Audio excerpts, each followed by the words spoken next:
Halo, assalamualaikum. Jumpa lagi dengan saya Putra. Kali ini kita akan review bor cordless brushless terbaru dari brand Dolis. Ini adalah Dolis BD617.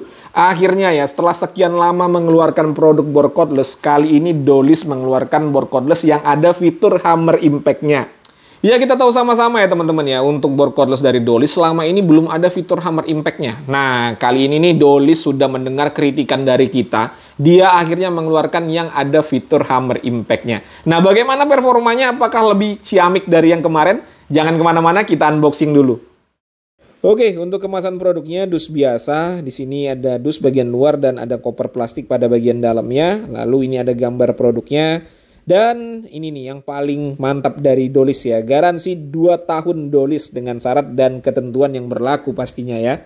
Jadi untuk garansi 2 tahunnya itu nggak mutlak ya. Ada syarat dan ketentuan yang harus kalian patuhi. Oke, langsung saja ya. Kita buka untuk dusnya ini. Di dalamnya ada koper plastiknya lagi ya teman-teman ya. Nah ini nih. Koper plastik khasnya Dolis ya. Kalau kita balik di depannya ada embosan merek Dolis. Nih. Jadi untuk semua koper produk Dolis bentuknya kurang lebih sama seperti ini ya. Dan untuk material bahannya ini kokoh ya, mantap. Tidak sama seperti produk Genrik. Nah pada penguncinya juga jelas nih, ada tulisan Dolis. Jadi terlihat lebih sedikit premium gitu ya. Nah langsung disambut kartu garansi ya. Nih dia, kartu garansinya nanti dikirim ke PT Niaga Mas Lestari Gemilang ya teman-teman ya. Ini ada 2 lembar, yang satunya harus kalian kirim untuk mendaftarkan garansinya. Karena kalau nggak didaftarkan, ya nggak bisa klaim garansi ya. Dan untuk alamat service center dari Dolis, nih ada di sini. Kalau mau dibaca silakan di-post saja. Lalu berikutnya ada buku panduan penggunaan, sudah berbahasa Indonesia, tinggal dibaca-baca saja, tidak perlu diterjemahkan lagi. Di sini ada handle tambahan ya, dapat handle tambahan, lalu dapat 2 buah baterai. Baterainya 20 volt 2 Ah, yang satunya sudah terpasang di unit bornya. Lalu dapat docking chargeran. Nih. Dan untuk baterai Dolis ini juga bisa saling power share ya. Ini dia untuk bornya. Mantap ya. Bentuknya itu terkesan kokoh gitu ya. Untuk build quality, yang pertama untuk docking charger, ini material bahannya adalah plastik ABS ya teman-teman ya. Bobotnya lumayan terasa, untuk tingkat finishingnya rapih, plastiknya juga mantap ya. Tidak sama seperti plastik produk Genrik nih, ini lebih berkualitas ya teman-teman ya. Jadi kalau kalian ngomong bang ini plastiknya kayak plastik ember, tidak ya teman-teman, ini bagus. Lalu kabelnya juga udah standar Indonesia dan untuk tingkat ketebalannya juga udah oke. Selanjutnya baterai ya, baterainya juga ini penempatan stikernya proporsional, cakep jadinya ya, tidak asal-asal gitu. Untuk tingkat finishingnya juga rapih, dan untuk slot baterainya ini kalian jangan tanya lagi ya, ini tidak bisa dipasangkan di baterai LXT ataupun merek yang lain. Ini hanya khusus untuk merek Dolis saja. Dan kalau kalian cari baterai cadangan ya cari baterai Dolis ya, nggak bisa menggunakan baterai yang lain kecuali pakai adapter. Selanjutnya untuk handle tambahan, material bahannya adalah plastik, tidak ada grip karetnya, ada tulisan handle di sini ya. Ya kita juga udah tahu kalau ini handle ya. Untuk tingkat ketebalannya juga udah mantap menurut saya. Dan menu utama kita, unit bornya kurang lebih bentuknya seperti ini, besar ya teman-teman ya.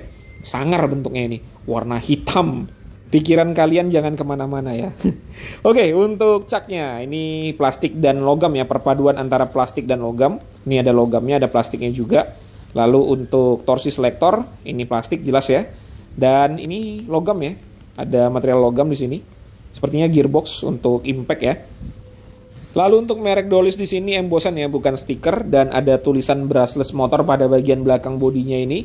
Ini tempelan stiker ya. Lalu untuk keterangan spesifikasi juga tempelan stiker. Pada handle ada grip karetnya, tapi nggak kelihatan ya karena warnanya hitam semua, jadi nggak kelihatan. Dan untuk grip karetnya lumayan enak di tangan ya, lumayan lembut. Dan untuk material bahan plastik pada bodinya ini juga plastik yang berkualitas ya, tingkat finishingnya rapih. Sekarang kita akan lihat untuk part-part yang bisa digerakkan apakah ada masalah atau tidak. Di sini kita set dulu ke mode drilling ya, kita lihat caknya apakah center atau tidak. Oke, untuk caknya center ya, tapi untuk bodinya ini, bodi yang warna hitam ini memang agak sedikit geol, tapi untuk caknya center, nggak ada masalah. Jadi kalau kalian mau lihat cak geol atau tidak, lihat ujungnya ini ya, bukan bodi dari caknya. Karena bagian ujungnya ini yang mengikat mata bor, sehingga dialah yang mempengaruhi hasil dari pengeboran.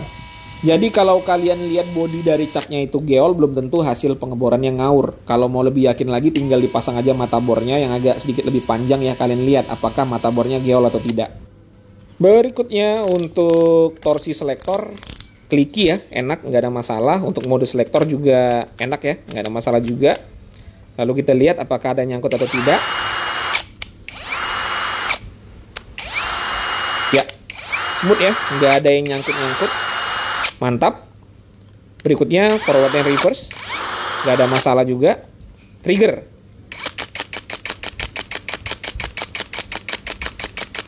Oke, untuk triggernya lumayan responsif ya teman-teman ya.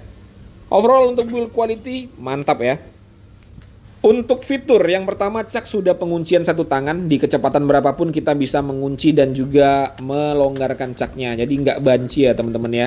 Lalu berikutnya di sini ada torsi selektor untuk menyekrup nomor 1 sampai dengan nomor 20. Berikutnya ada mode selektor, mode menyekrup.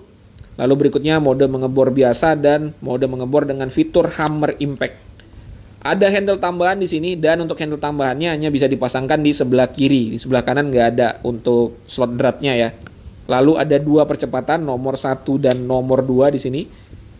Ada forward and reverse, putaran kanan, putaran kiri, dan apabila posisi di tengah dia akan mengunci trigger. Ada LED light yang sudah LED shutdown, jadi tidak langsung mati apabila kita lepas triggernya. Dan terakhir ada fitur indikator baterai pada baterainya. Oh ya lupa, pada trigger juga ada variable speed ya. Untuk uji spesifikasi yang pertama di sini kita akan lihat output yang dihasilkan oleh chargeran. Ini udah saya colokin ya, dan memang tidak menyala ya. Kalau belum dipasangkan baterainya dia tidak akan menyala. Kita langsung colokin baterainya, mengecas ya, hijau berkedip-kedip. Kita lihat di sini berapa outputnya. 38 naik ya, 39 watt. Nah, kalau kita lihat spek tertulisnya di sini 40 watt ya. Jadi udah sesuai untuk spek tertulisnya. Kita tunggu baterainya sampai full. Oke, untuk baterainya sudah full ya teman-teman ya. Lampu indikatornya sudah berwarna hijau dan untuk arusnya juga sudah di-cut. Langsung kita uji RPM. Pada kecepatan nomor 1 terlebih dahulu, modenya mode drilling.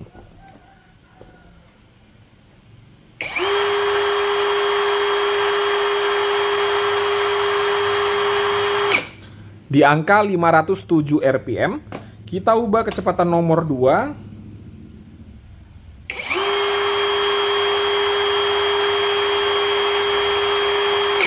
Mantap ya, di angka 1772 RPM. Oh ya, lupa saya sampaikan tadi, untuk mengisi baterai 2AH ini dari 0 sampai dengan full itu membutuhkan waktu kurang lebih 1 jam ya teman-teman ya. Untuk bobotnya include dengan handle dan juga baterai 2AH di angka 1,8 kg, hampir 2 kilo untuk bobotnya. Untuk uji performa yang pertama di sini kita akan menggunakan mata bor auger 13 mm langsung ya, nggak pakai yang kecil-kecil lagi karena caknya ini bisa menampung mata bor 13 mm. Langsung saja kita coba. Untuk media pengeboran adalah kayu mahoni. Untuk kecepatannya saya set di kecepatan nomor 2 dan modenya mode drilling. Untuk ketebalan kayu mahoninya adalah 15 cm.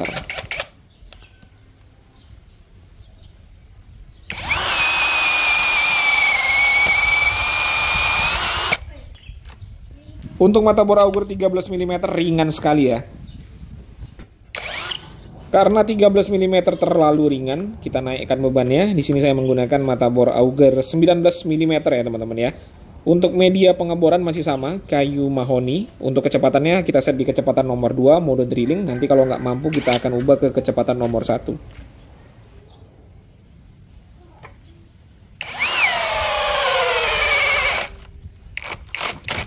Ya, pada kecepatan nomor 2 nggak mampu ya teman-teman ya, nggak mampu. Ini kita gunakan kecepatan nomor 2 dan nggak mampu ya. Kita akan ubah kecepatannya di kecepatan nomor 1.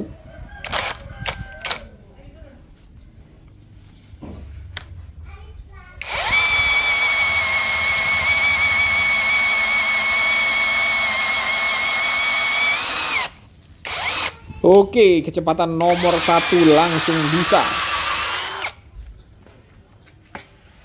Kita naikkan lagi bebannya. Kali ini kita gunakan auger 25 mm ya. Kecepatannya saya set di kecepatan nomor 1, modenya mode drilling. Media pengeboran masih sama, kayu mahoni.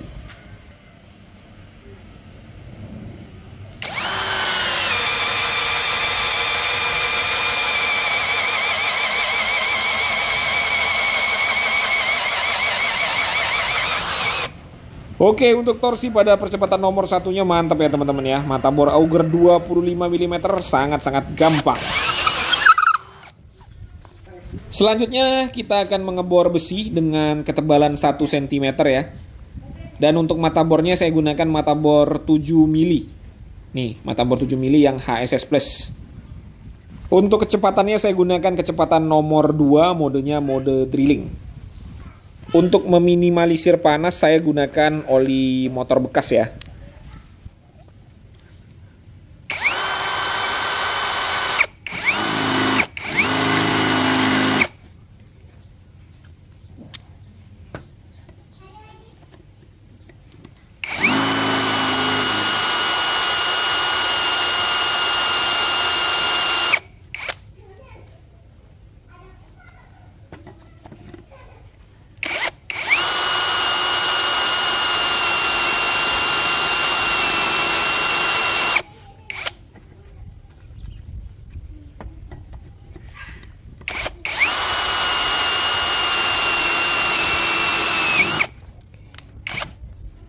Oke, enak ya teman-teman ya. Asalkan mata bornya tajam, maka mengebornya juga enak ya.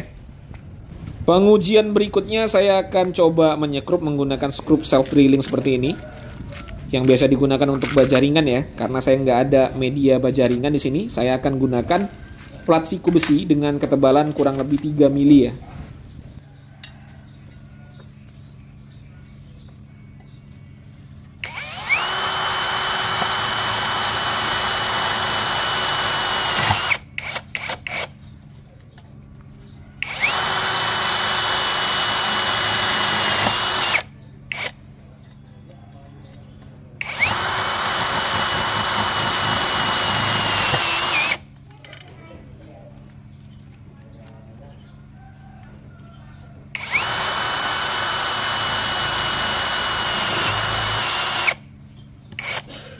Oke, untuk menyekrup nggak ada masalah ya, enak.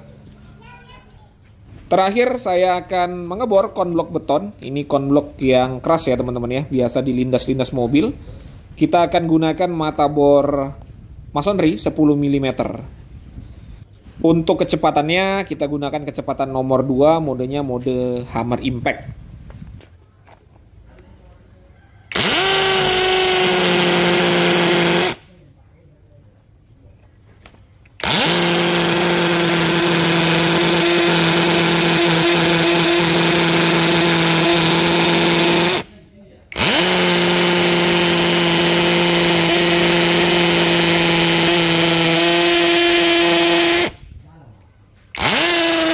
Oke, mantap ya, cepat. Tetapi untuk getarannya memang agak sedikit terasa di tangan ya teman-teman ya, agak sedikit kasar. Oke, itu tadi ya teman-teman ya, sudah disaksikan bersama-sama bagaimana saya mengulas Dolis BD617 ini, kurang lebih seperti yang kalian saksikan. Berikutnya saya akan menceritakan bagaimana pengalaman saya menggunakannya tadi. Ini murni opini pribadi. Kalau kalian punya pandangan atau pendapat yang berbeda, tidak jadi masalah ya, dituliskan saja pada kolom komentar. Oke, harga dari Dolis BD617 ini adalah 1,7 juta. Untuk link pembelian sudah saya sertakan pada kolom deskripsi. Silahkan cek di bawah ya. Kita langsung saja nih ya, masuk ke kesimpulan ya teman-teman ya. Untuk build quality-nya sama sekali no complain. Walaupun ada yang mengatakan finishing dari Dolis ini mirip seperti plastik ember. Tapi untuk kualitas dari material bahannya sendiri saya berani mengatakan ini jauh lebih bagus ya teman-teman ya. Ini kokoh untuk material bahan bodinya. Lalu untuk finishingnya juga rapih ya. Tidak ada masalah lah untuk build quality. Fitur bekerja dengan baik semua, tidak ada kendala sama sekali. Lalu berikutnya untuk spesifikasi juga sudah sesuai dengan spek tertulis ya. Untuk performanya, mengebor kayu tidak ada masalah. Mengebor besi tidak ada masalah. Untuk digunakan menyekrup juga masih enak-enak aja. Dan untuk fitur hammer impact-nya juga bekerja dengan baik. Nah, yang menjadi perhatian dari Dolis BD617 ini adalah pukulan impact-nya yang terasa kasar di tangan. Walaupun bekerja dengan baik ya, impact-nya bekerja dengan baik, tidak ada masalah. Tetapi memang getaran dari impact-nya itu sangat-sangat terasa di tangan. Jadi kalau kita menggunakannya dalam jangka waktu yang lama, getarannya akan tersisa di tangan kita. Tangan kita akan sedikit tremor ya. Selain itu, semuanya udah mantap menurut saya ya. Selain itu udah mantap semua, tidak ada komplain lagi ya. Oke ya teman-teman ya, mungkin itu saja yang bisa saya sampaikan. Seperti biasa kalau ada pertanyaan dituliskan saja pada kolom komentar. Saya Putra, Assalamualaikum warahmatullahi wabarakatuh.